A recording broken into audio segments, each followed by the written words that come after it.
Two prominent leaders of the Venezuelan opposition, Leopoldo Lopez and Antonio Ledesma, have been arrested. The two men were taken from their homes, where they were already serving house arrest. Lopez was under house arrest since early July, when he was freed from prison after serving nearly 3.5 years, and Ledesma had been restricted to his home since 2015. Last week, both men called on Venezuelans to boycott Sunday's controversial election of a new constituent assembly. Ledesma's wife filmed the moment the Serbian intelligence services entered their home to take her husband away.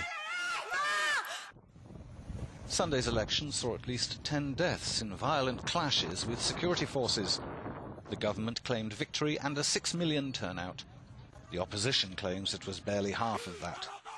With parliament in the opposition's hands, there are fears President Maduro will use the assembly to sideline the uncooperative elected body.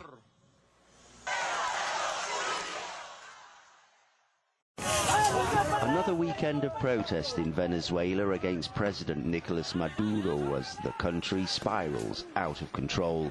The opposition have called for a 2-day general strike scheduled for Wednesday and Thursday.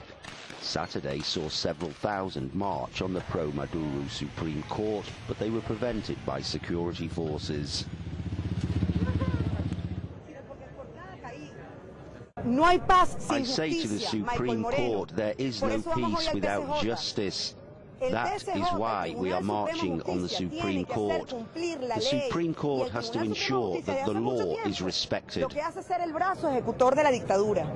Demonstrators accuse the president of wrecking a potentially prosperous economy and are calling for free and fair elections to end 2 decades of socialist rule. More than 100 people have been killed and thousands injured since protests began in April.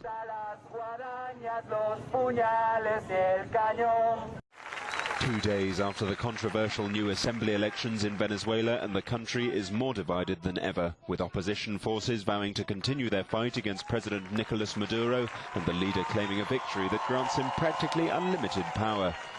Days of bloodshed in the lead-up to the vote saw at least 10 people lose their lives, and a march to honour the dead is scheduled for Wednesday.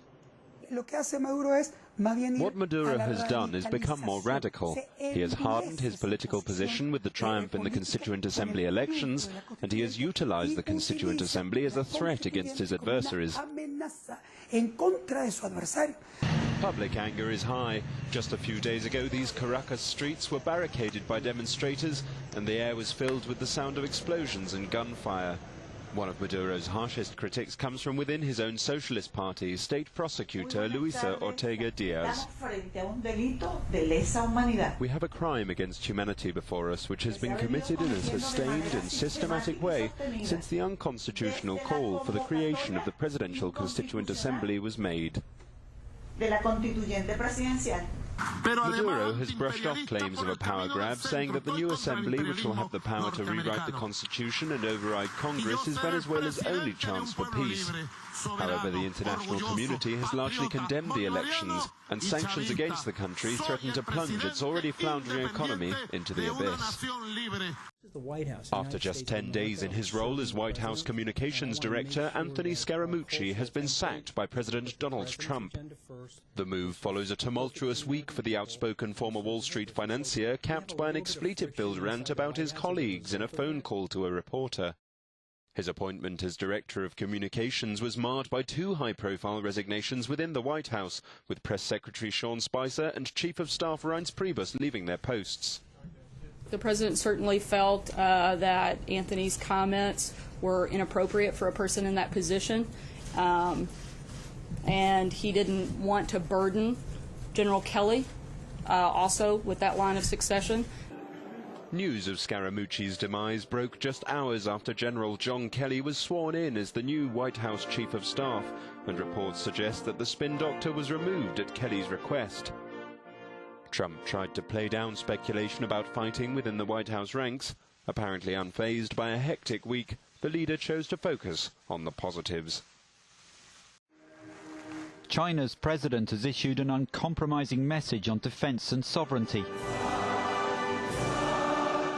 Addressing a military anniversary rally in Beijing, Xi Jinping said the Chinese people love peace but would not be bullied, a clear warning to the country's neighbors.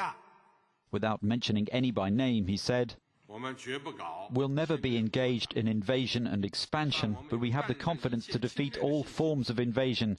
We will never allow any person, any organization or any party to separate any part of Chinese land from our territory at any time in any way. We can't be expected to swallow the bitter fruit that's harmful to our sovereignty, security or development interests," he added.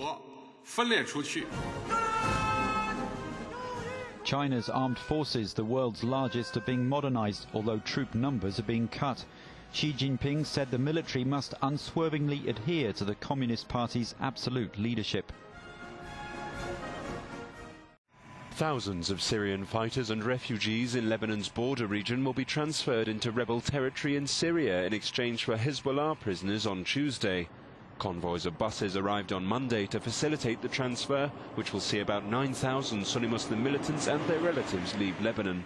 A local ceasefire deal between the two sides will see the departure of all Jabhat Fateh al-Sham militants from around the town of Arzal, along with any civilians in nearby refugee camps who wish to go. The first stage of the deal, brokered by Lebanon's internal security agency, unfolded on Sunday as the two sides exchanged the corpses of dead fighters. Lebanon's Hezbollah has played a major role in fighting rebels along the border since the beginning of Syria's civil war. Last week it reclaimed Arzal with help from the Syrian army, driving Jabhat Fateh al-Sham from its last foothold in the borderlands. Security forces in Afghanistan have been battling with gunmen following an attack on the Iraqi embassy in Kabul. It began when a suicide bomber blew himself up at the main gate, allowing gunmen to enter the building. Militant group Islamic State have claimed responsibility for the attack. I was in my office near the area. It was around 10 or 10:30 in the morning when we heard gunfire first. Then a big explosion happened and we escaped. Iraq's chargé d'affaires was rescued from the building. 2 Afghan guards at the embassy were killed in the attack, which was suppressed by mid-afternoon. Momento ora para espaço comercial e ora no está back e deporte.